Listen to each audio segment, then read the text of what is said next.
Yuba-Sutter.live's local government live streams are presented by Plumas Lake Self-Storage in Plumas Lake, where lifelong local residents are helping other residents keep things safe, providing indoor storage units, outdoor RV and vehicle parking, moving supplies, and Penske truck rentals. Details at plumaslakeselfstorage.com.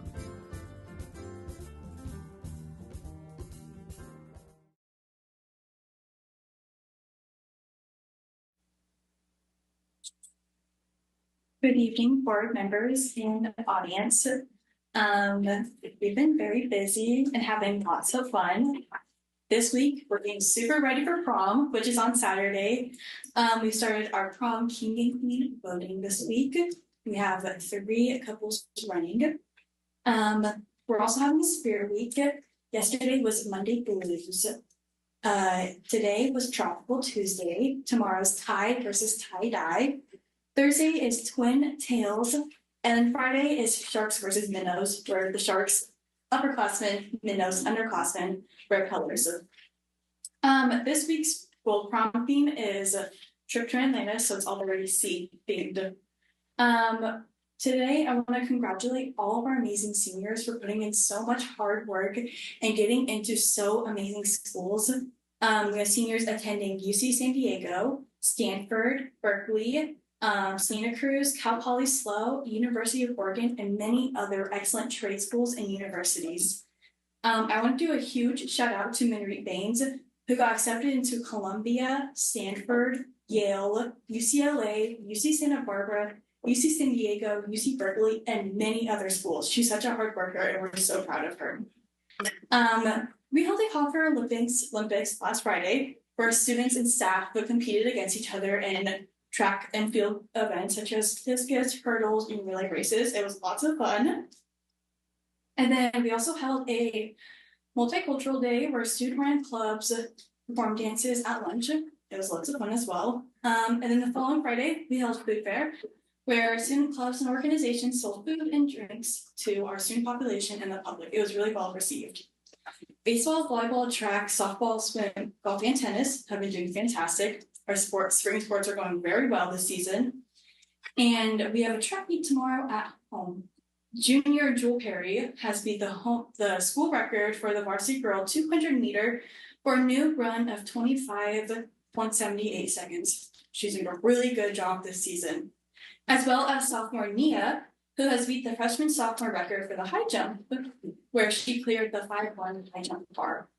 That's all. I hope you guys have an amazing night. So thank you. Thank you. Where can I ask where your prom is? It's at the 530 event center. Yeah. Thanks. What's your theme? Trip to Atlantis. So it's very like ocean-y. Yeah. Awesome. Thank you. So we're going to move on to staff recognition. Thank you, HR. Well, I'm pleased to welcome Mr. Poe to present our CARE program recipients for this month. Good evening, Board of Trustees, staff, and audience members tonight. It's nice to see everybody. We're excited to recognize some exceptional district staff who help our culture here in Yuba City strive for excellence and achieve excellence. We know recognizing our employees helps with overall productivity and retention and encourages improvement and our morale across the district. And it shows respect and helps build trust. All of which helps make a positive impact on our students who are our customers. And it helps us achieve our mission statement of preparing the foundation for each student to build tomorrow's world. So with that, I'm excited tonight to pass the podium over to our maintenance director, Director Mark Button, who's presenting a couple of awards for some outstanding staff members under his supervision. Director Button. Thank you. Good evening, board members and audience. So we have actually 2 employees we're going to recognize tonight, Terry Camber and Jose Orega. And I'd like to have them both come up as I go through at the same time. Because a lot of stuff's similar. They're both doing the same job, a lot of similarities, but they definitely are our HVAC team. And they work together all the time.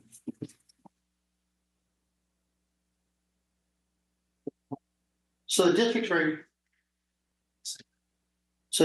fortunate that we have a very strong maintenance team, and these two individuals are very much part of that. So they're responsible. They're actually HVAC maintenance specialists, and they're responsible for all the mechanical equipment in the district wide. So just to give you some idea of the bearings of that, we have 1.3 million square feet of conditioned air in the district, and we also have over 2,500 mechanical units. And that's not counting the responsibilities we have of maintaining the kitchen equipment. And then out of that, right now, our main calls that come in for work orders is HVAC. And that's, we have about 80% of our calls are dealing with HVAC issues. So these two gentlemen deal with all that. So they have a lot of responsibilities on their shoulders, and they do an excellent job with it.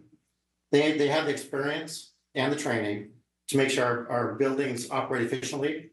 They're able to troubleshoot a lot of problems, so we're not calling outside contractors, and that does save the district a lot of money. And they're also able to make the repairs. They work together as a team. They work individually to go out there and deal with problems. And on some days, like when the temperature goes up, they are running all over the district. But our response time is actually pretty good. They get out there, they prioritize and get out there pretty quick and deal with the issues, especially considering we have a lot of older equipment out there. And it's been maintained very well. We're currently doing an audit of our equipment, and even the contractors are doing an audit, making comments how well we're maintaining our systems. And that's because of these two individuals. So, you know, they've also helped a lot, even how we're moving forward in our long-term planning. You know, they give me information on our mechanical equipment, what needs replaced, what doesn't need replaced. So they're a big part of my long-range plan on even the equipment that we're buying for the school district. So we're very fortunate to have both them as working for the district. Like I said, they're excellent. They work hard, and they're definitely making environments better for the students, teachers, and all the staff. So you can give me an award sign. You take a picture of the three of you, please. It's terrible. Barking so you can give it to the wrong people. I've met it. Right here, thank you.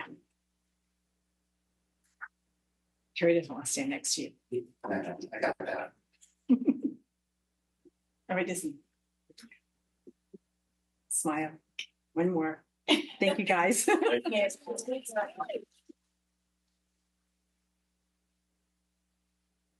Thank you. Awesome.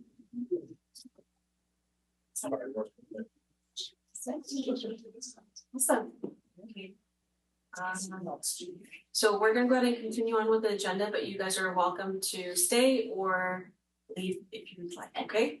At any time. All right, so moving on, are there any comments from public on items on the agenda? There were not any. Awesome, so then we're moving on to consent agenda. Any questions? No, if not, can I get a motion, please? I make a motion to set the agenda. I'll second that motion. On a motion by member Lamb and a second by member Orozco, all those in favor? Aye. Hearing none, motion carries. I'm sorry, what? Nancy wants first. Did I? No. Yeah, you skipped the no. Went straight to hearing none. I need to go home. Need to sleep. Sorry about that. Any opposed? Any abstaining? Okay, hearing none, motion carries. I'm sorry. Okay, action items, 12A, expulsion, suspended contracts, and readmission case recommendations. Make a motion. We accept this discussed in closed session. I'll second that. On a motion by member Quilty and a second by member Pretty, all those in favor? Aye. Any opposed? Hearing none, release. 12B, ER 2324, Yes, sir. 0034, resolution. Just a quick on this, annually, we bid out our contracts. And so that is what Chelsea Slattery has done for the Department of Student Nutrition. And so which is a resolution with basically the lowest bid on each of some of our main purchasing agreements. Any questions? No? Can I get a motion? Second. Okay, On a motion by member Pretty and a second by member Quilty. All those in favor? Aye. Any opposed? Hearing none, motion carries. 12C bus camera system replacement. So this explanation really applies to C and D and also a few things on the consent agenda. As you recall, in 22-23, we had some supplemental concentration fund carryover into this current year. And these items are in the LCAP, or not specifically, but contributions towards our transportation system are. And these are really the specifics that the Director of Transportation has worked with their staff to identify really the needs out there. And one is they continue to replace our aging buses, and then also some of the equipment. And so anyways, this is a bus camera system that will provide a lot of benefits, safety for our students in our transportation department. Is this the installed price? It has, we tried to put the equipment and the licensing at the bottom on the staff report, and then the third-party installation, we estimated an amount there. We don't know exactly the exact cost of that yet, but we have about $42,000 set aside for estimated installation costs, for a total cost for everything of $290,000. Any motion? I move that we approve. Second. A motion by member Pretty and a second by member Lamb. All those in favor? Aye. Any opposed? Hearing none, motion carries. 12D, purchase of 2 replacement buses. So again, 2 replacement buses, total cost, this is under a piggyback bid, so it has been publicly bid out to public agencies. And this is 2 special education buses, $385,000. And again, this is starting the cycle of replacing aging buses. We'd like to do 2 or 3 a year to keep up. So I have a question. Yep. So there's a lot of grants that are out there for buses, and I mean, I'm not an expert on which kind of buses qualify for those particular grants, but are we able to offset some of the costs with grant money? So not for this, but I will tell you, we are, I just got back from a council conference, and I know Julia has really implemented really programs towards electric buses. So that's the next wave of busing, and we're actually required to get there by 2035. So we need to start working on that. Now I will tell you, it's not a perfect solution. What I mean by that, you can't just go 100% buses electric, but a lot of districts are going 1/3 to half of their fleet in electric buses. And so I can't tell you, we're not far down the road on this one yet. But infrastructure waste too. well, so there's a new grant coming out here in May that is really talks grant money available for infrastructure and for busing. So this is where, again, I don't have enough details to give you an intelligent idea about the whole program yet, but we're looking into pursuing grant funding and consulting to help us figure out a plan for this district. I have a busing question. Yeah. Do we have enough bus drivers for the buses we have? Well, not for our entire fleet, but we have enough buses and drivers for our routes right now. We have a number of buses that are just old and we have to surplus, but that's a whole different story. We're still working on increasing our drivers. I don't know exactly the number, but I think you probably need another 5 or 6 to get closer. And actually, if you want, we do have our Director of Transportation in the audience. She could probably answer that question a little bit better. Well, my main reason for concern is, when we're looking at enrollment, which is what is our funding? Yeah. Do we have the ability to get the kids to school who want to come to school but may not be able to get there? So do we have enough drivers and buses to increase routes or whatever if kids need to be picked up? My understanding right now is we are servicing the application, all the applications that are coming in, but I'm giving a head nod from the Okay. That's correct. With a few scattered in some kind of isolated areas that would be having to create a whole route, adding a whole driver for maybe 1 or 2 students. So we're trying to, we recognize those students and we're adding them into existing routes. And to answer the question about the the amount of drivers that we had to supply or to offer additional routing as students come in. We have positions available for about 4 drivers. So with that being said, we are servicing all of the requested areas for the applications that have come in. So we are sitting pretty nice right now, and nobody is being denied or not being able to be offered transportation due to lack of drivers. Or will get us a more efficient route, shorter, bus lines. That kind of So I was stuff. just, because. Yeah. Set whole picture. I think it's gonna be a while before we get back to pre. We're getting there. We're getting there though. Yeah, we made a lot of progress over the last 18 months now. No, I'm not negating that, I'm just saying it's gonna be a little bit before we get back to pre-COVID. Oh, attendance and stuff. Yeah. Like everything. Yeah. So- I agree. Yeah. Right there. Okay, so are there any other questions? No, can I get a motion on 12D? I'll make a motion to approve. I'll second that motion. On a motion by member Quilty and a second by member Roscoe, can I get all those in favor? Aye. Any opposed? Hearing none, motion carries. 12E, Form J13. Yeah, so this is we're requesting an exemption that really allows us to capture or not really be penalized for lack of attendance during power outages that happened in February.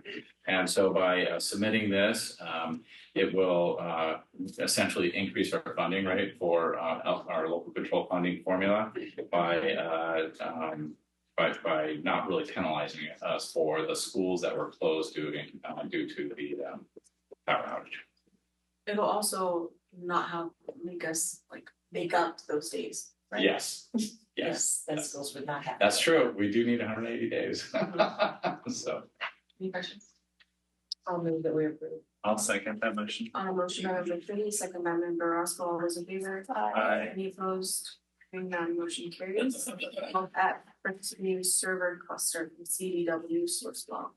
Yeah, these are network upgrades. Also, interestingly enough, somewhat associated with power outage. We have some problems with our network, and this is I think it took out one of our servers. I'm not going to tend to be able to speak to that too well, but anyways, this is basically getting our the equipment necessary for our network to be up and going and also have backup capabilities. This has come up a couple of times on the last, so many agendas. Any questions? No. Take a motion. Make a motion to approve. I'll second the motion. On a motion by member Roscoe, second by member Quilty, all those in favor? Any opposed? Hearing none, motion carries. 13 board reports, information, discussion. Any?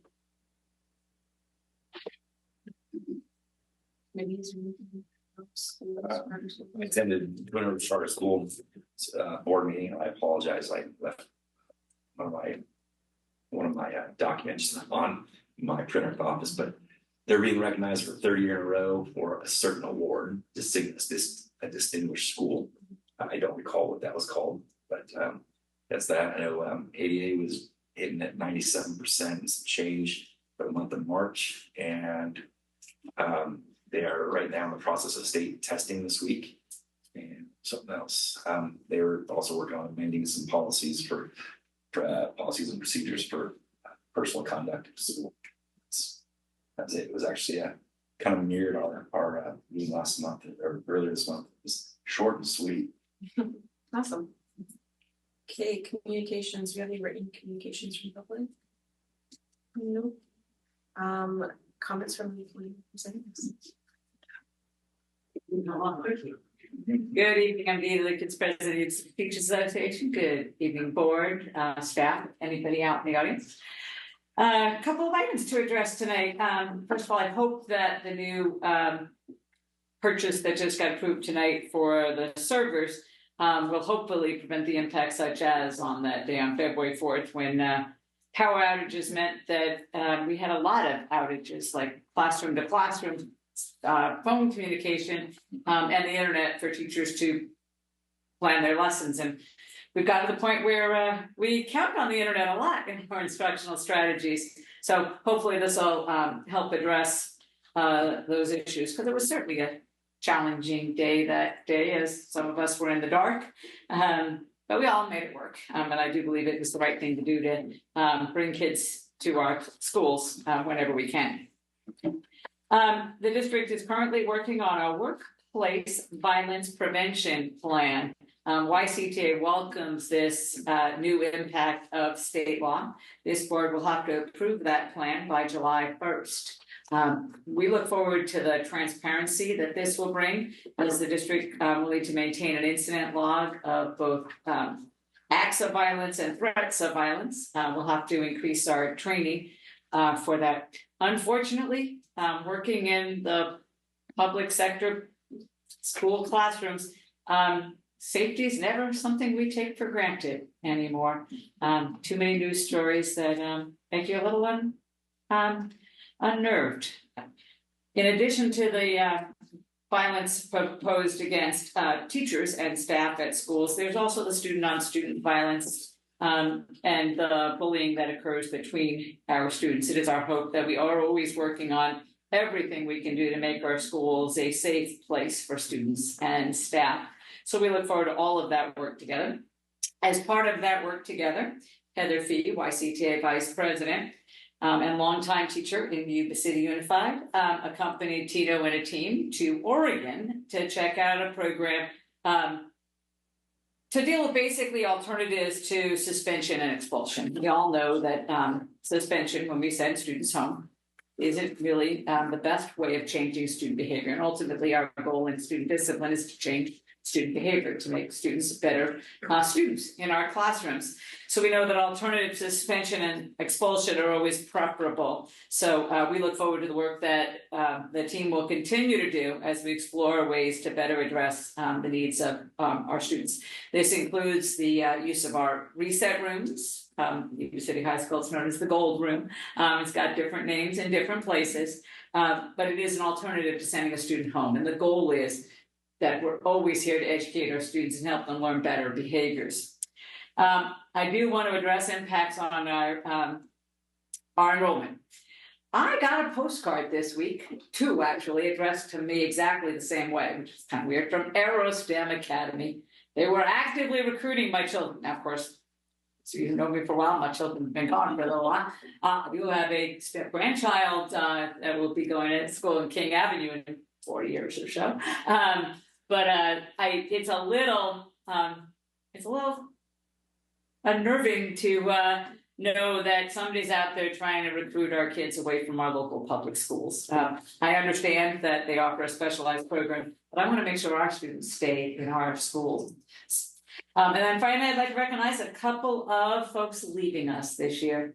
Tonight, you took action on the retirement of Arturo Moreno. Arturo Moreno has been with the district since 2010. Arturo has built an amazing program to allow our students to gain career and technical skills that they can take with them for immediate employment when they leave our schools, or to just repair dad's car. It is amazing that we have these programs and we've made an emphasis on career and technical education, and that the state is asking us to do so as well. Arturo will be missed. And we hope that the district will be able to find a suitable replacement to continue to build that auto program at our high school. And then I'd like to recognize Teresa Patterson. Teresa Patterson is a kindergarten teacher at King Avenue. King Avenue is a special place. Our students come to King Avenue with a great deal of trauma, and especially when it comes time to start their school experience in kindergarten. Teresa's been a steady presence at the King Avenue kindergarten program for since 1997.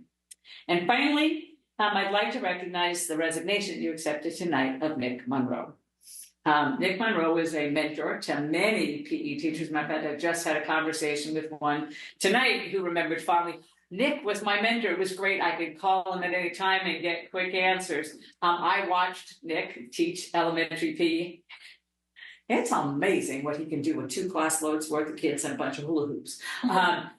the fact that this district has invested in elementary PE is to the advantage of our students. It brings PE specialists to our students. Just teaching PE kind of looks appealing when I go no papers to grade, but then when I think about teaching PE, I go, oh, thank goodness we have PE teachers. So I appreciate that Nick Monroe was chosen to move on to adult. Most the counties, adults. I know, I'm like, wow. But he has been amazing at Yuba City Unified. So I thank you for your time this evening. Thank you. Comments from board members? I have one. I attended a meeting at the county office today. And since we have prom that's coming up this weekend, they do have some vouchers that I'm sure that we will pass on to the principals of the high schools. If there's any kiddos that are in need of getting their hair done, then we can pass that along. We can have their hair done for free. The county office event and their CTE. My thought is I'd pick up some vouchers and deliver them to those schools. Yeah, awesome. That's all I have. Comments from superintendent? Yes, you received an invitation from a teacher at Lancaster for the Velveteen Rabbit performance, which will be held May 8th, 9th, and 10th. I believe at 6 o'clock in the multi-purpose room. If you have not had an opportunity to see the performances at Lancaster, I would encourage you to attend. The kids do a great job. The other thing is, if you have an opportunity also to go out and see our student athletes, I was out at the track and field, the River Valley YC track and field meet, and our kids are fast, fast and able to run long distances and jump it. And so hearing about how well they're doing, and then there's our baseball games, and we've got softball. And our girls have been doing really well on the softball field. So if you have an opportunity to go see our student athletes, I would encourage you to see them. They're pretty spectacular. There were softball games going on in the summer. There you go. Yeah. Awesome. That is it. Okay, next board meeting is May 14th. Open session starts at 7. Can you do a motion to adjourn? So moved. I'll second. A motion by member Orozco, second by member Pretty. All those in favor? Aye. Any opposed? Hearing none, motion carries. Yuba-Sutter.live's local government live streams are presented by Plumas Lake Self-Storage in Plumas Lake, where lifelong local residents are helping other residents keep things safe, providing indoor storage units, outdoor RV and vehicle parking, moving supplies, and Penske truck rentals. Details at plumaslakeselfstorage.com.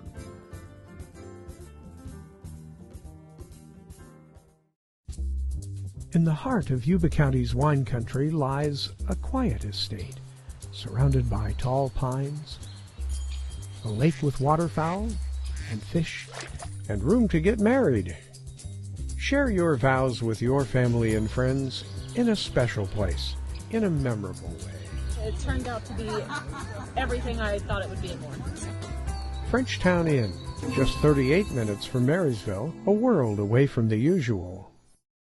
Hi, I'm Neil Goforth of Comfort Keepers of Yuba, Sutter, and Nevada counties. Caring for elders or even yourself has challenges. Comfort Keepers of Yuba, Sutter, and Nevada counties can help you address today's issues and plan for tomorrow with in-home and specialized care for you or your family members. Call us at 530-749-8800. Comfort Keepers of Yuba, Sutter, and Nevada counties.